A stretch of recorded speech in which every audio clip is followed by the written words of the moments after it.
Hi guys, इस वकार कायम खानी उम्मीद करता हूँ सारे खैरियत से होंगे। उम्मीद है फिट फाट बल्ले बल्ले और खुशबाश। मेरी वीडियोस एम्ब्रॉयडरी से वाबस्ता लोगों के लिए होती हैं और इसमें ट्यूटोरियल्स होते हैं ताकि आप लोगों को फ़ायदा हो सके और आसानियाँ पैदा हो सकें इसके अंदर। ऐसी ही एक परेशानी हमारे साथ पेश आ रही है जो कि 9mm के हवाले से है। 9mm सीक्वेंस जो है वो बड़ा तंग कर रहा है। वो जो तंग कर रहा है वो तंग यूं कर रहा है कि क्योंकि हम चाह रहे हैं कि हर चीज़ हर जगह इम्प्लीमेंट हो जाए, जो कि बिल्कुल वैसा हो ही नहीं सकता। 9mm सीक्वेंस साइड होल आप शीशे की जगह इस्तेमाल कर रहे थे, फिर आपने उसको जाल में भी इस्तेमाल करना शुरू कर दिया, फिर आपने बड़ी हर डिज़ाइंस के अंदर उसको ऐड करने की कोशिश करने शुरू कर दी, जिसका नतीजा ये हुआ कि अब सीक्वेंस सही तरह एडजस्ट नहीं हो पा रहा। तो 6 ऐसे पॉइंट्स आपको बताने जा रहा हूँ जिससे पंचिंग आसान हो जाएगी और इंशाल्लाह जो उसके 9mm के जो प्रॉब्लम्स हैं वो भी हल हो जाएंगे। आखिरी में एक तोहफा आपको देके जाऊंगा क्योंकि हमारे E2 के जो यूज़र्स हैं, बल्कि E4 के भी यूज़र्स हैं, किसी को पता ही नहीं है कि 9mm साइड होल का जो सीक्वेंस प्लेट एडिटर के अंदर पैटर्न है वो अवेलेबल नहीं होता साइड होल का। बाकी सारे पैटर्न काफ़ी सारे होते हैं। 9mm साइड होल का पैटर्न मैं आपको तोहफे में देना चाहूँगा इस वीडियो के अंदर, लेकिन वो मिलेगा वीडियो के आखिर में, तो वीडियो पूरी देखिएगा। हमारी सीक्वेंस की जो निडल्स होती हैं वो 1 नंबर और 9 नंबर या 6 नंबर जो कह लें, जो 6 कलर की मशीन है उसके 6 नंबर पे होती है, जो 9 कलर की मशीन होती है उसकी 9 कलर पे होती है। तो हमारी डिवाइस के ऊपर डिपेंड करता है कि पंचिंग किस तरह होगी। होता यूँ है किसी पार्टी के पास से या फिर किसी क्लाइंट के पास से हमारे पास डिज़ाइन आया और वो पंच हुआ है 1 नंबर डिवाइस के हिसाब से, आपने उठा के लगा दीजिए उसको 9 नंबर निडल की सीक्वेंस की डिवाइस के हिसाब से। तो क्या हो रहा है, सीक्वेंस जो होगा आपका वो मूव कर जाएगा, आपके जो उसकी डेस्टिनेशन आपने दी हुई है वहां से उसको मूव होके वो कहीं और ड्रॉप करेगा। जिस तरह आपका डिजाइन परफेक्ट नहीं आता, आपके होल से वो सीक्वेंस अलग जगह पे मूव हो जाता है। तो आपने पंचिंग से पहले ये डिसाइड करना है, पूछना है, उसके बाद पंचिंग करनी है कि मैंने 1 नंबर डिवाइस के लिए पंचिंग करनी है या 9 नंबर डिवाइस के लिए पंचिंग करनी है। और हर डिज़ाइन के अंदर ये मेंशन कर दे उसकी डिस्क्रिप्शन के अंदर कि ये डिज़ाइन 1 नंबर डिवाइस के हिसाब से बना हुआ है। प्रॉब्लम जो क्रिएट हो रहा है, जो प्रॉब्लम सामने आ रही है कि हर तरह की पंचिंग हम 9mm सीक्वेंस में कर रहे हैं। देखिए जी, हो रहा यूं था कि हम शीशे के लिए इस्तेमाल होने के लिए आया था 9mm सीक्वेंस। साइड होल इसलिए आया कि देखें इसका होल नज़र ना आए और आसानी से शीशे की जगह पे इस्तेमाल हो जाए। शीशे में 2 प्रॉब्लम्स थी, उसमें कॉस्ट ज़्यादा आ रही थी और टाइम बहुत ज़्यादा लगता है, इसलिए उसको टाइम बचाने के लिए, कॉस्ट कम करने के लिए 9mm सीक्वेंस का इजाद हुआ और इजाद तो ऐसा हुआ कि फिर भरपूर हो गया। अब क्या हो रहा है, हमारे पंचिंग वाले हजरात भाई और जो हमारे ऑर्डर्स बनवाते हैं, मैन्युफैक्चरर हैं और होलसेलर्स हैं, वो 9mm को हर डिज़ाइन के अंदर इम्प्लीमेंट करने का सोच रहे हैं, जो कि बिल्कुल ही नाजायज़ है। आपका कोई जाल है, आप जाल को बनाते हैं, जाल का एक साइड बनता हुआ जाता है, चलें आपके 1 नंबर डिवाइस पे सीक्वेंस लगी हुई है, 1 नंबर डिवाइस से आपने उसको बना दिया और उसको बनाते बनाते वो जाल चला गया। जब वही जाल ऊपर से बनता हुआ वापसी आएगा तो उसकी प्लेसमेंट आउट हो जाएगी, वो सीक्वेंस या तो दब जाएगा या अपने होल से बाहर हो जाएगा या जाल के नीचे आ जाएगा, रनिंग के नीचे आ जाएगा, एग्जैक्ट अपनी लोकेशन पे नहीं आएगा। तो उसका आसान हल ये, या तो बहुत ही तरीक़ेकार से पंचिंग की जाए, आपकी दोनों डिवाइसेस पे 9mm की सेटिंग हो और एक साइड 9mm से बनाएं 1 नंबर निडल से, एक साइड 9 निडल से लगाएं, जो कि दूसरे दोनों डिवाइस को एक जाल के अंदर इस्तेमाल करके फिर जाके सब कोई फ़ायदा हासिल किया जा सकता है। अदरवाइज़ एक डिवाइस से अगर आप चाहें कि यार मैं दोनों तरफ इसको मूव करके जाल में बना लूँ तो बहुत ही मुश्किल काम है। कुछ जाल्स हैं जिसमें इस्तेमाल हो सकता है, लेकिन हर जाल 9mm के हिसाब से नहीं होता। अगला इशू क्या है, होल साइज़। होल साइज़ हमारा मैटर करता है। 9mm है तो उसको क्या करते हैं, कुछ लोग ग्रिप नहीं कर रहे, सिंपल ड्रॉप करके आगे चले जाते हैं, फिर ड्रॉप करते हैं, फिर आगे चले जाते हैं, फिर ड्रॉप करते हैं, आगे चले जाते हैं, और आपकी जो सीक्वेंस की पकड़ है वो आप दूसरे कलर से कर रहे हैं, सपोज दैट जरी से कर रहे हैं, या फिर आप चाहते हैं कि जी इसको सीक्वेंस की पकड़ किसी और कलर से हो जाए और हमारी जो ऊपर जो कवरिंग है वो दूसरे कलर से हो जाए। तो क्या होता है, आप सिर्फ ड्रॉप करते हुए चले जाते हैं, बाद में जब आप आते हैं उसको कवरिंग करने के लिए तो वो वहाँ से मूव हो जाता है। जैसा कि मैं आपको बता रहा हूँ कि इंशाल्लाह मैं आपको इसका एक पैटर्न भी दूंगा। तो जब पैटर्न आपके पास 9mm का आ जाएगा साइड होल वाला, क्योंकि अभी तक सेंटर होल सब यूज़ कर रहे हैं, और सेंटर होल से क्या होता है, वो आप सेंटर में पॉइंटिंग तो कई और करते हैं, लेकिन आपको अंदाज़ा नहीं होता कि यार इस सीक्वेंस एक्चुअली एडजस्ट कहाँ होना है। तो इंशाल्लाह आपको मैं जब पैटर्न दूंगा तो आपको और आसानी हो जाएगी और आपका होल साइज़ जो होता है इसका उसको भी एडजस्ट करने में काफ़ी आसानी हो जाएगी। इसका जो आखिरी इशू है वो है प्रोडक्शन स्लो है। आप बिल्कुल भी परेशान ना हो कि यार प्रोडक्शन नहीं आ रही, पंचिंग में कोई प्रॉब्लम है, नहीं भाई। इसका क्या है, 9 mm का होल है। जंप जो होते हैं साइडों से जो कवरिंग कर रही होती है पंचिंग, वो आपकी प्रोडक्शन नीचे ले आती है। इसके अंदर प्रोडक्शन स्लो होती है। तो जब भी आपने पार्टी से रेट तय करना है 9 mm सीक्वेंस का, आपने रेट को उस चीज़ को मद्देनजर रखते हुए करना है कि देखें आपका थोड़ा सा रिजेक्शन भी आएगा। रिजेक्शन नहीं आता तो आपकी प्रोडक्शन एटलीस्ट कम हो जाएगी, यूँ समझ लें 40% नीचे आ जाएगी। और इस चीज़ को मद्देनजर रखते हुए आपने पार्टी को अपना रेट देना है। दोस्तों, ये तो पॉइंट्स हो गए वो जो आपको समझने थे।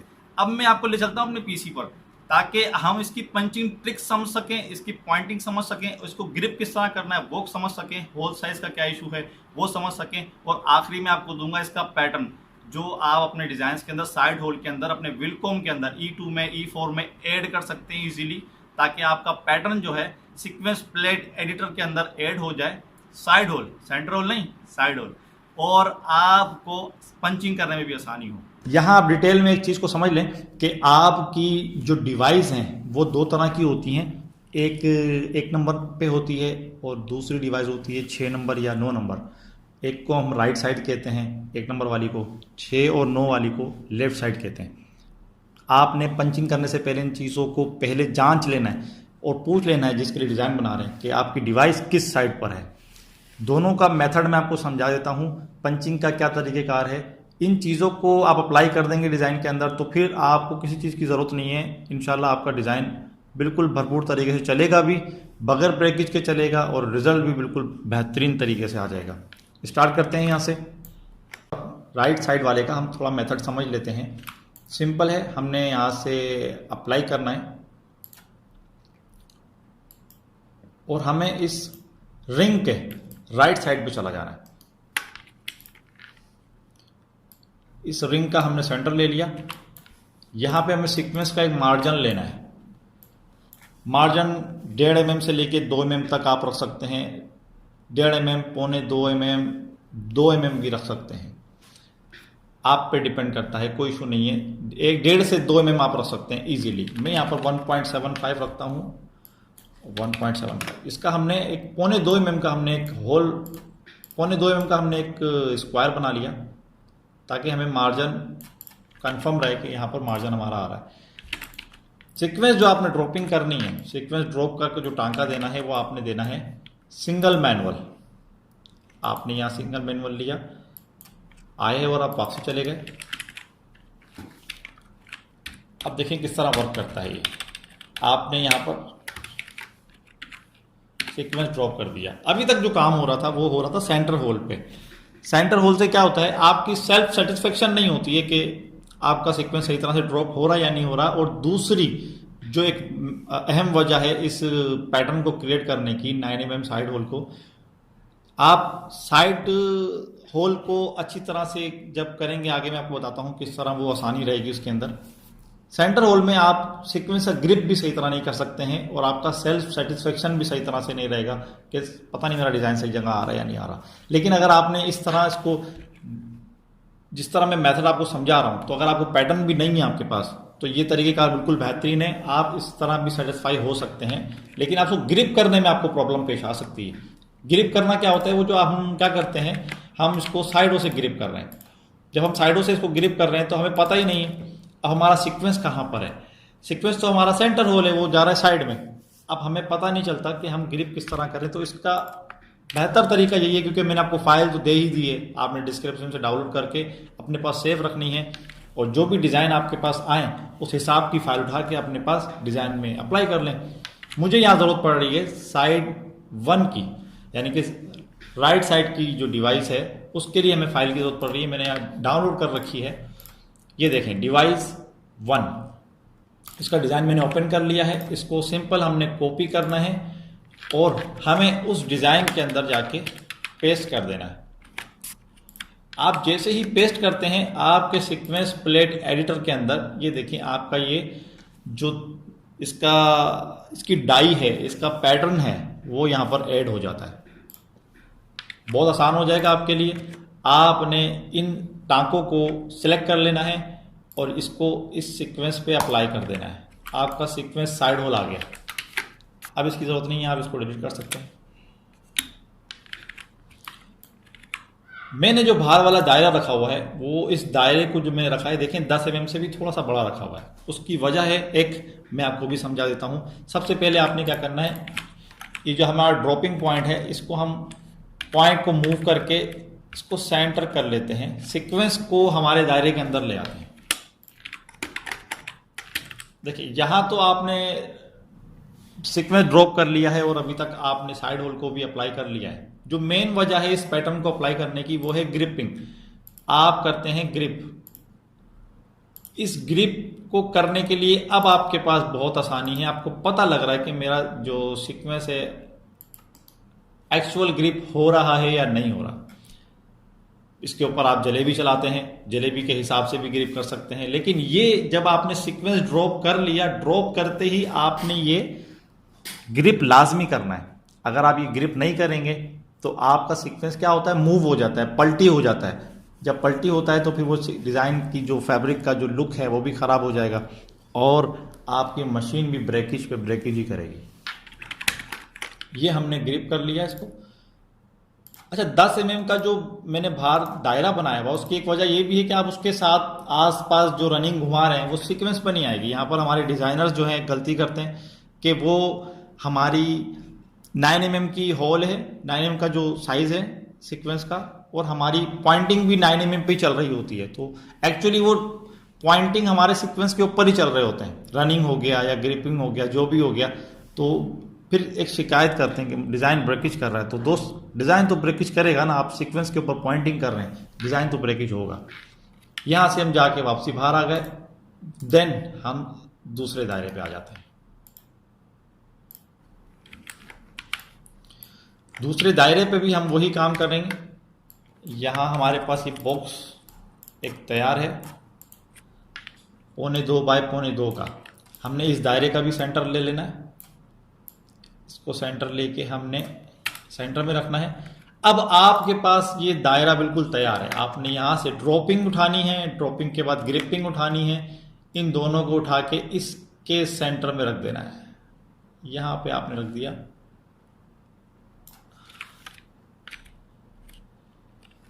आपने एक दफ़ा मेहनत करनी है, देन सिर्फ आप बस कनेक्ट करते जाएं और फिर इसको ड्रॉप करते जाएं। यहाँ से फिर दोबारा वापसी आ जाएं,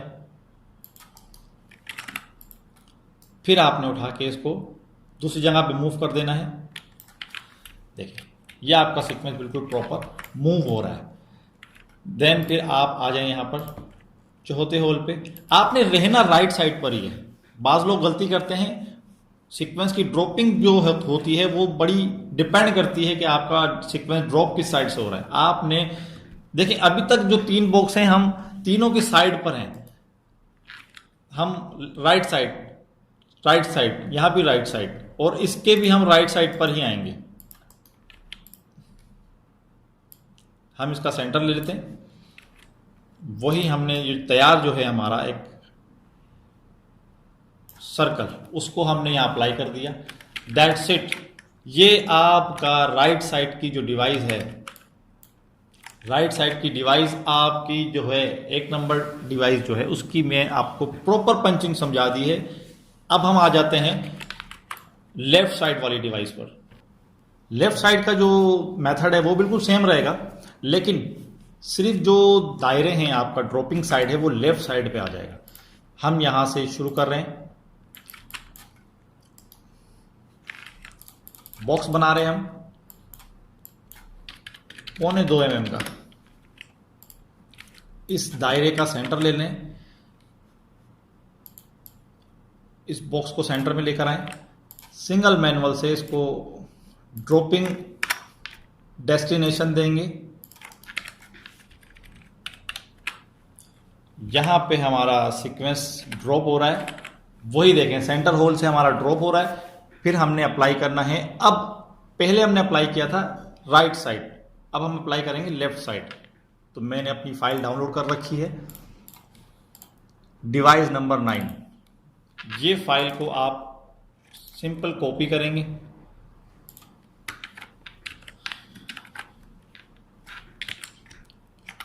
उस फाइल को यहाँ पे आपने पेस्ट कर देना है।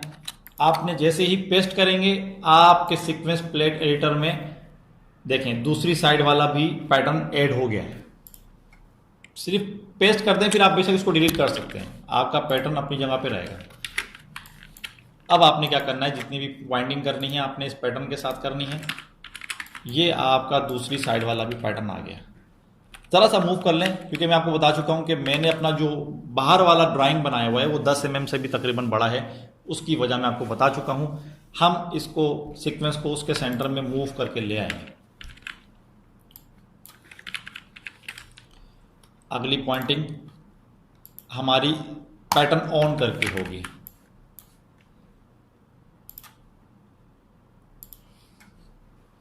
हम रहेंगे, पहले राइट साइड पे रह रहे थे, अब हम लेफ्ट साइड पर रहेंगे। वही हुआ हुआ है, देखें इसका हमने सेंटर लिया हुआ है, ड्रॉपिंग पॉइंट आ गया, मैनुअल से डेस्टिनेशन दे रहे हैं।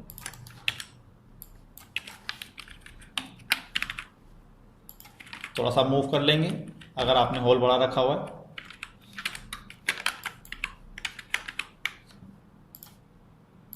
वापसी आपने आ जाना है बाहर।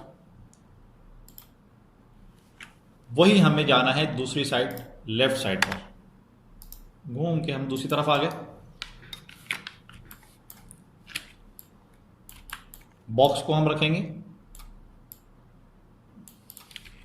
सिंगल मैनुअल लेंगे, ड्रॉपिंग डेस्टिनेशन,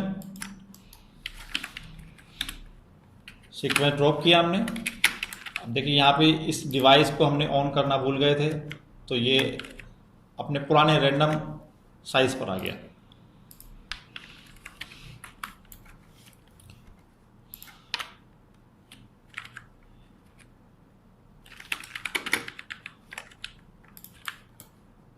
सीक्वेंस ड्रॉप होने के बाद वापसी हम बाहर आ जाते हैं। लेफ्ट साइड सेम मेथड रहेगा। मैं आपको एक तरीका बता चुका हूं कि आप इसको डुप्लीकेट भी कर सकते हैं। आपने dropping point and gripping point दोनों कॉपी करके आप आगे ले आते हैं। इसमें मैंने ग्रिप नहीं किया क्योंकि बता चुका हूं आपको, सिर्फ तरीका समझाना मकसूद है। आपको उम्मीद करता हूं तरीका समझ में आ गया होगा। ये आखिरी वाला भी हम इसको देख लेते हैं किस तरह हो रहा है। वही हमने होल का सेंटर लिया है, इसके ऊपर हमने इसको मार्जिन दिया है, सिंगल मैनुअल से हम इसको ड्रॉपिंग डेस्टिनेशन दे रहे हैं। ड्रॉपिंग डेस्टिनेशन के बाद हम इसको यहाँ मूव करेंगे। सीक्वेंस हमने ऑन नहीं किया था, सीक्वेंस ऑन कर लेते हैं।